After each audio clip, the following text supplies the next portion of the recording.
Welcome to New Possibilities. I speak truth to power without fear.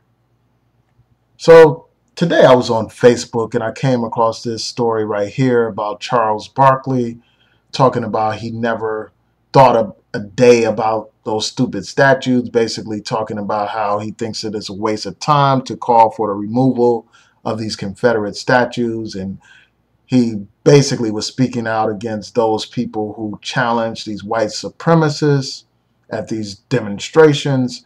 And what I'm going to do is play this audio from him. It's very brief. It's about a minute long, a little over a minute. I'm going to play it and stop it at certain points to provide my commentary on this issue.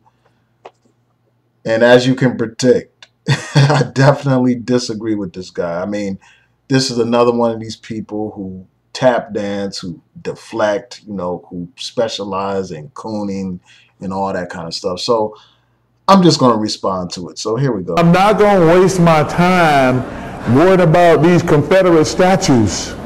That's wasted energy. Now, it is not wasted energy. Statues are a reflection of a society's values.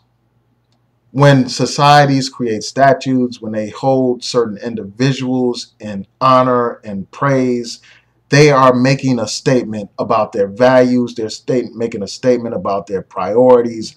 And actually, those statues reflect a mentality. Symbolism has power.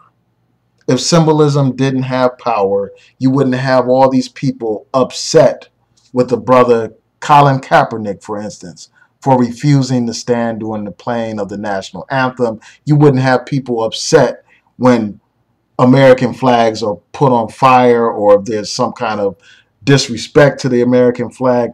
Symbols mean something. Symbols have power.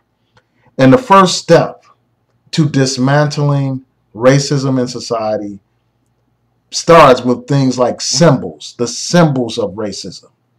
Do you think Jews would allow a state government to fly a Nazi flag?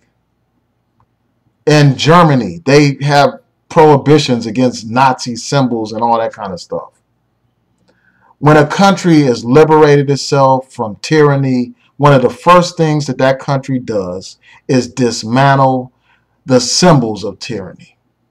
For instance, after the Cold War in Eastern Europe, they took down what they viewed as symbols of tyranny. They took down statues of Lenin and Stalin and other people to mark what they viewed as liberation.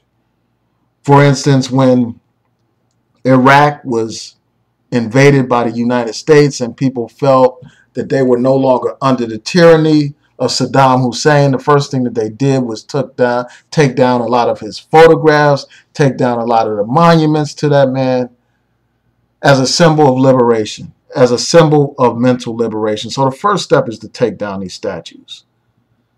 And I'm not saying that that's the only issue, obviously. I mean, I talk about a wide range of issues, but I think that that is a worthwhile endeavor because these symbols are a reflection of society's values. It's not just about some piece of metal. It's not just about some physical statue. It's about something much larger than that. And a man with his small brain doesn't seem to understand that. So let's continue on with this video. You know what I'm going to do? I'm going to keep doing great things. I'm going to keep trying to make a difference, number one, in the black community because I'm black, but I'm also going to try to do good things in the world. I'm not going to waste my time screaming at a neo-Nazi who's going to hate me no matter what. Now, he said that he's going to try to make a difference in the world, make a difference in the black community. Standing up to racists and racism is a way to make a difference in the world. Standing up to those bigots and those white supremacists who are demonstrating and promoting an agenda of hatred, who are promoting an agenda of oppression, standing up to them is a way to make a difference in this world. Because when you don't stand up to them, when you ignore them. All you do is enable them to organize. All you do is enable them to gain momentum. All you do is enable those people to gain power. And it's the role of any person is about trying to make change in this world to challenge those forces of tyranny before they gain power, before they gain even more momentum. And I just think that it's odd that this guy is complaining about people wasting time arguing with white supremacists and racists and Nazis when this guy invited Richard Spencer, one of the leaders of the alt-right movement, a racist, a white supremacist, onto his program so he could have a dialogue with him. Now, if you can have a dialogue with this guy, Richard Spencer, then surely black people can go into those streets and protest and speak out against those white supremacists. And unlike you, they're not trying to convince them. They're not trying to reason with these white supremacists. They are standing up to them and they are challenging them. And they are ostracizing them and they are condemning them. Instead of putting them in the spotlight and giving them even more attention, helping to expand their base like you did. In fact, by having that racist on your show, all you did was expand his audience. All you did was give him legitimacy and help add to the momentum of the movement. So this is not some futile endeavor. You know, challenging races is not futile. It's not something that's that's insignificant. It's something that is very important. I mean, have we forgotten the days when the KKK had power? I mean, have we forgotten those images of the KKK marching on Washington with thousands upon thousands of KKK members? Have we forgotten the days when those people had power, when they had real power, when they were able to lynch black people with impunity? Have we forgotten what the Nazis have done in history in terms of all the violence that they have committed, the genocide that they have committed? We have a responsibility to prevent these people from ever gaining power. And I think that it is an act of cowardice what this man is doing. And I'm going to go into that a little bit later in this video. I'm not going to waste my time trying to worry about these statues they got all over the country. So do you leave them up and ignore them? Or do you... I've always ignored them, Rick. I'm 54 years old. I've never thought about those statues a day in my life. I think if you ask most black people, to be honest, they thought a day in their life about those stupid statues. What we as black people need to do. But see, now black people are waking up. A lot of black people are waking up and they are realizing that these symbols have to go. They are realizing that there's a connection between the symbols that this society supports and the mentality of the society. We need to worry about getting our education. We need to stop killing each other. We need to try to find a way to have more economic opportunity and things like that. Now, obviously, I agree that we need to fight for the improvement, to get an education. We should get an education. I'm an educated man. I believe that people should get an education. Obviously, I oppose the violence that exists in our communities. I encourage and support peace in the community. Obviously, I don't have any objection to economic empowerment. I support that, obviously.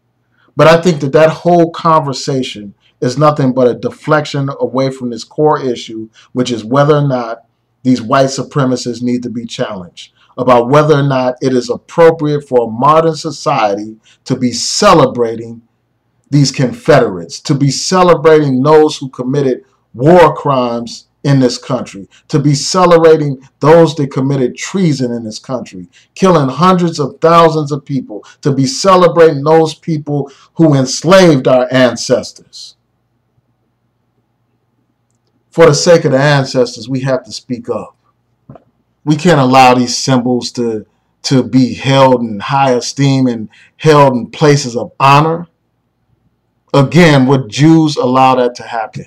Would they allow Nazi flags to be flying in their towns in America? Would they allow statues of Hitler to be posted up everywhere, all around the country? Of course not. But yet you have this shucking and jiving and deflecting Negro basically trying to divert the discussion instead of dealing with the core issue. This is nothing but another example of deflection. It's like that conversation about police brutality. When people bring that up, all of a sudden people want to talk about black on black violence. That's what they want to do, to deflect from the real issue. And the fact of the matter is, people keep talking about black people need to stop killing each other. First of all, this notion of black on black violence is exaggerated, and it's a false notion to begin with, because most people commit violence among their group. The second thing, we know that according to many statistics, violence is down in black communities. We know that the people that commit this violence that we see are a minority in the black community. So it's not a situation where most black people are engaged in this violence. So this notion that black people have to stop killing each other, like that most black people, that suggests that most black people are participating in the killing of each other. And, that whole conversation avoids the core issue as to the causes of violence. He touched on education and stuff like that, but is he touching on the fact that black schools and black communities have less resources?